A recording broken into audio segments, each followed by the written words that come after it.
ગુજરાતની અંદર લોકસાહિત્યકાર દેવાયત ખવડ કે જે ડાયરાના મંચ ઉપરથી સતત તેમના નિવેદનના કારણે તેઓ ચર્ચામાં રહે છે, પરંતુ આ ચર્ચાની વચ્ચે હવે દેવાયત ખવડ ફરી એક વખત વિવાદમાં આવ્યા છે. પરંતુ આ વખતે દેવાયત ખવડને કોઈ સામે પક્ષે તેમની જ ભાષામાં મોરે મોરો આપી ગયો. નમસ્કાર, આપ જોઈ રહ્યા છો ન્યૂઝરૂમને, આપની સાથે હું છું પ્રદીપ. દેવાયત ખવડ 20 તારીખની વાત કે જેમાં એક જ દિવસના 2 કાર્યક્રમ અને 2 કાર્યક્રમમાં એક કાર્યક્રમની અંદર દેવાયત ખવડને તેમની જ ભાષાની અંદર કોઈ સામે પક્ષે મોરે મોરો આપી ગયું. હવે આ ચર્ચાનો વિષય એટલા માટે ચાલી રહ્યો છે કે દેવાયત ખવડને કોણ એ મોરે મોરો દઈ દીધો. ચર્ચા એટલા માટે થઈ રહી છે કે પહેલા દિવસે જ્યારે ઘટના બની ત્યારે દેવાયત ખવડ એવું કહ્યું હતું કે હું એ કાર્યક્રમની અંદર ત્યાં એટલે કે સનાથલ ખાતે પહોંચ્યો દરમિયાન ત્યાં થોડો સમયની વાર હતી, એટલા માટે હું ત્યાંથી જમી અને ત્યાંથી હું નીકળી ગયો હતો. ત્યારબાદ મારો ડ્રાઈવર ત્યાં પહોંચ્યો હતો અને એની ગાડી સાથે તોડફોડ કરવામાં આવી, એના સાથે મારામારી કરવામાં આવી, તેની ચાવી જે છે તે લઈ લેવામાં આવી. આખી આ ઘટનાની વાત દેવાયત ખવડે મોડી રાત્રે તેના સોશિયલ મીડિયા પેજ ઉપર એક વિડીયો બનાવીને મૂક્યો હતો. હું વાત તમને એટલા માટે કરી રહ્યો છું કે આખી ઘટના તમારે સમજવી જરૂરી છે કે શું બન્યું હતું. જે દિવસે ઘટના બની એ જ દિવસે દેવાયત ખવડે મોડી રાત્રે સોશિયલ મીડિયાની અંદર વિડીયો બનાવી સૌથી પહેલું સ્ટેટમેન્ટ શું આપ્યું, તેમના ડ્રાઈવરને મારવાના આક્ષેપો ઉપર અને સાથે જ તેમની ગાડી ઉઠાવી જવાના આક્ષેપોને લઈને. પહેલાં એ સાંભળો તમે. નમસ્કાર મિત્રો, જય માતાજી, જય શ્રીરામ. હું છું દેવાયત ખવડ અને વાત કરવી છે કે જે મીડિયા માર્કેટમાં ફરે છે કે દેવાયત ખવડે 2 ડાયરા લઈ અને એક ડાયરામાં હાજરી ન આપી, બીજા ડાયરામાં હાજરી આપી. એના લઈ અને વિડીયો ખાસ હું આપના સુધી પહોંચાડવા માટે શેર કરું છું કે જે ડાયરામાં મેં હાજરી આપી એ આયોજકના ઘરે સીસીટીવી ફૂટેજ ચેક કરો. સનાથલ પહેલા મેં હાજરી આપી સનાથલમાં 8 થી 9:30. 9:30 મેં આયોજકની રજા લઈ અને પીપળા પ્રોગ્રામ જવા માટે નીકળ્યો. મેં નથી ખોટું કર્યું કે નથી પૈસા લીધા આયોજક પાસેથી. આની પહેલા પણ એનો ડાયરો કર્યો 2 મહિના પહેલા એમના ભત્રીજાના લગ્નમાં, ત્યારે પણ મેં રૂપિયો લીધો નથી, ખાલી માત્ર ને માત્ર સંબંધમાં. તો જે પણ મેં વિડીયો ફરતો જોયો એટલે ખાસ સ્પષ્ટ કરવા માટે કે એટલી ખબર મને પડે છે ફિલ્ડમાં કે ડાયરો લીધા પછી ક્યાં જવું ક્યાં ન જવું.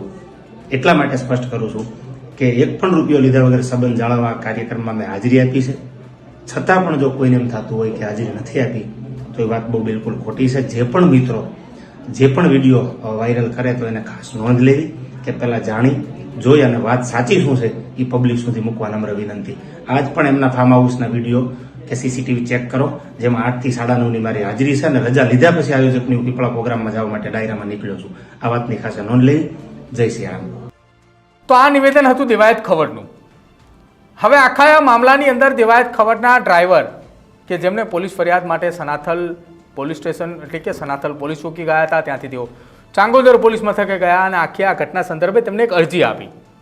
જોકે આ અરજીની અંદર આયોજક તરીકે ભગવતસિંહ ચૌહાણ જે હતા કે જેમના માતા પિતાની પ્રથમ પુણ્યતિથિ નિમિત્તે આખો આ કાર્યક્રમનું આયોજન કરવામાં આવ્યું હતું ને એ આયોજન દરમિયાન તેમને જ આરોપી તરીકે એ અરજીની અંદર આલેખવામાં આવ્યા.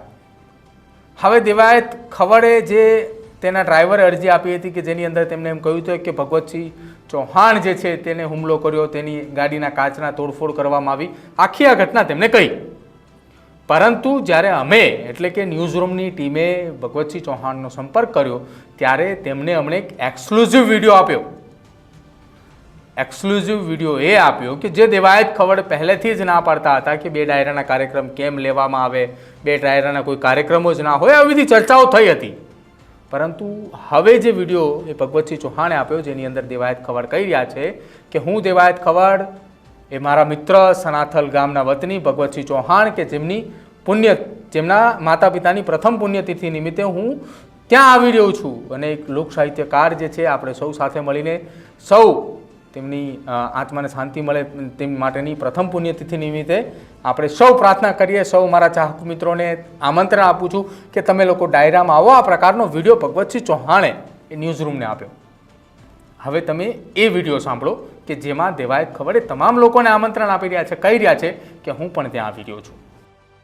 નમસ્કાર મિત્રો, જય માતાજી, જય શ્રીરામ. હું છું દેવાયત ખવડાને જણાવતા આનંદ થાય.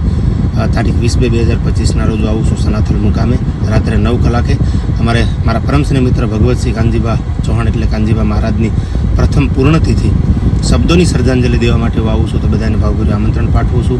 ભગવતસિંહ તરફથી ભાવભર્યું આમંત્રણ છે ધર્મ અને ધાર્મિક જનતાને. મીઠપવાળા માનવી જગ છોડી જાય, પછી કાગાયની કાણું ઘરે ઘરે મંડાય, એવું એક મીઠપવાળું જીવન. એટલે મારે કાનજીભા મહારાજનું ત્યારે એમને શ્રદ્ધાંજલિ દેવા આવું છું, તો આપ પણ આવવાનું ચૂકતા નહીં. તારીખ 20/2/2025 રોજ સનાથલ મુકામે રાત્રે 9 કલાકે. જય માતાજી, જય સિયારામ, હર હર મહાદેવ. તમે આ બંને વિડીયો જોયા.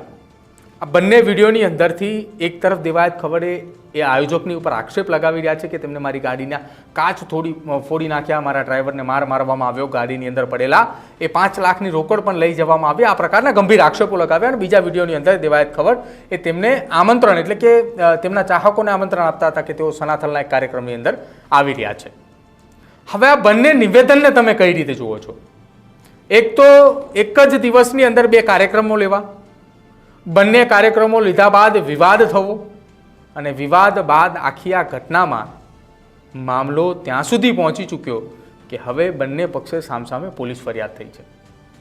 તમે કલાકાર છો તો તમે એક જ દિવસની 2 તારીખો કેવી રીતે લઈ શકો? જે છેલ્લા કેટલાક સમયથી લોક સાહિત્યને લઈને જે ચર્ચાઓ ચાલી રહી છે કે ગુજરાતની અંદર પહેલાંના સમયમાં કેવું લોક સાહિત્ય પીરસાતું હતું અને હાલના સમયમાં કેવું લોક સાહિત્ય પીરસાય છે.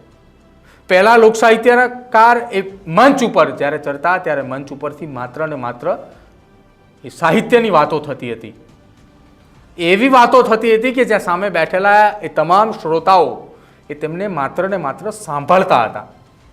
પરંતુ હવે આ શ્રોતાઓ સાંભળતાની સાથે સાથે જ તેમના એટલા ચાહકો પણ બની ગયા છે કેમ કે સ્ટેજ ઉપરથી લોક સાહિત્ય જે પીરસાઈ રહ્યું છે તેની સાથે સાથે વિવાદ પણ પીરસાતો હોય તેવું લાગે છે. તમને શું લાગે છે આ બંને વિડીયોને લઈને? જે દેવાયત ખવડના જ બંને વિડીયો છે તેમના જ દ્વારા સોશિયલ મીડિયાની અંદર અપલોડ કરવામાં આવ્યા છે. તમારું શું માનવું છે આખી આ ઘટનાને લઈને એ ખાસ અમારા કમેન્ટ સેક્શનની અંદર જણાવજો. જોતા રહેજો ન્યૂઝરૂમ. નમસ્કાર.